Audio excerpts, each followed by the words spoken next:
তো বন্ধুরা, আপনারা সকলে কেমন আছেন? আশা করি সকলে ভালো আছেন। আমি সুপর্ণা আপনাদের কাছে নিয়ে চলে এসেছি আবার এক নতুন নিউজ। বন্ধুরা, আজকে আপনাদেরকে জানাবো যে খসড়া তালিকা আপনারা সকলেই জানেন যে এই মুহূর্তে এসআইআর হচ্ছে। আর যাদের ২০০২ এর লিস্টে নিজের নাম নেই, তাদেরকে কিন্তু ৯ ডিসেম্বর এই খসড়া তালিকায় নাম তাদের উঠতে পারে।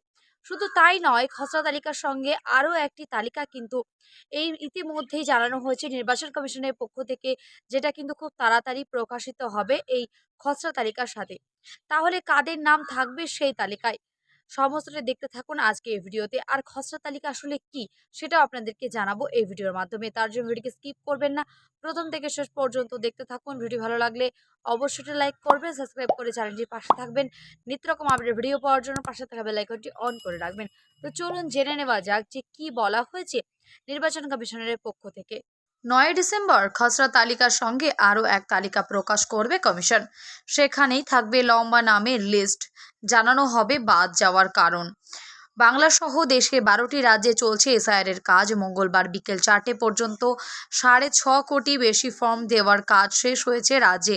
এই এনুমারেশন ফর্ম পূরণ করে জমা দেওয়ার শেষ দিন আগামী ৪ই ডিসেম্বরের। এরপর ৯ ডিসেম্বর প্রকাশিত হবে খসড়া ভোটার তালিকা। তবে এই খসড়া ভোটার তালিকার সঙ্গে থাকবে আরেকটি তালিকা, যা সুপ্রিম কোর্টের নির্দেশের পর এবার প্রথম তালিকা প্রকাশ করতে চলেছে।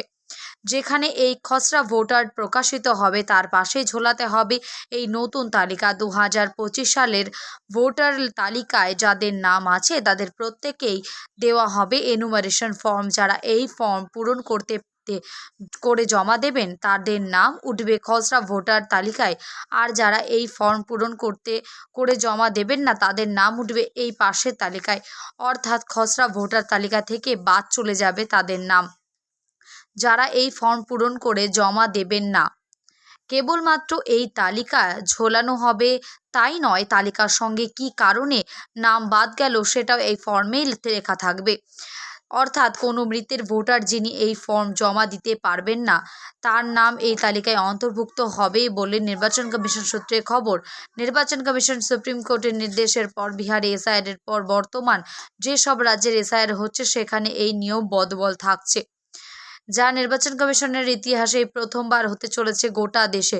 সম্প্রতি বিহারে এসআইআর এরপর খসড়া ভোটার তালিকা প্রকাশ করা হয়েছিল, তখন বহু মানুষের নাম বাদ যাওয়ার ফলে সুপ্রিম কোর্টের দ্বারস্থ হয়েছিল অনেক রাজনৈতিক দল। তখন সুপ্রিম কোর্টের নির্দেশ হয়েছিল নির্বাচন কমিশনকে কেন তাদের নাম বাদ গেল তা আলাদা তালিকা করে প্রকাশিত করতে হবে। এবার সেই কারণে নির্বাচন কমিশন আগামী ৯ ডিসেম্বরে খসড়া তালিকা প্রকাশ করবে।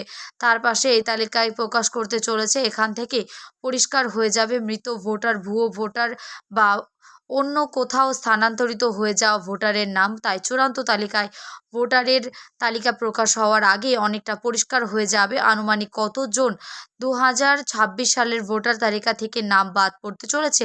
এখন কেবলমাত্র সময়ের অপেক্ষা। আপনারা দেখতে পেলেন যে ৯ ডিসেম্বর যে খসড়া তালিকা প্রকাশিত হবে, তার সাথে আরও একটি তালিকা কিন্তু প্রকাশিত হবে, যেখানে লেখা থাকবে সুন্দরভাবে ব্যাখ্যা সহ যে আপনাদের কেন খসড়া তালিকা থেকে নাম বাদ পড়লো, বা কেনই বা খসড়া তালিকায় নাম উঠেছে আপনাদের, কেন সরাসরিভাবে এসআইআর আপনারা নথিভুক্ত হতে পারেননি, সমস্তটাই দেওয়া থাকবে সেই লিস্টে। এবং কি করণীয় সেটাও কিন্তু দেওয়া থাকবে সেই লিস্টে। তার জন্য কোনো রকম কোনো দুশ্চিন্তা করবেন না, কারণ কেউ যদি নাগরিকত্ব না পেয়ে থাকেন, পরবর্তীতে ৬ নম্বর যে ফর্মটি সিএ ফর্ম, সেটি কিন্তু নির্বাচন কমিশনের পক্ষ থেকে ইতিমধ্যেই জানানো হয়ে গেছে। সেই নিয়ে আমি চ্যানেলে ভিডিও আপলোড করে দিয়েছি, চাইলে আপনারা দেখে আসতে পারেন। আপনাদের আরও কোনো রকম কোনো সমস্যা থাকে আমাকে অবশ্যই কমেন্ট বক্সে কমেন্ট করবেন, আমি চেষ্টা করব তার রিপ্লাই দেওয়ার। দেখা হচ্ছে নেক্সট কোনো ভিডিওতে। ততক্ষণ সুস্থ থাকবেন, ভালো থাকবেন। আজকে এই পর্যন্তই।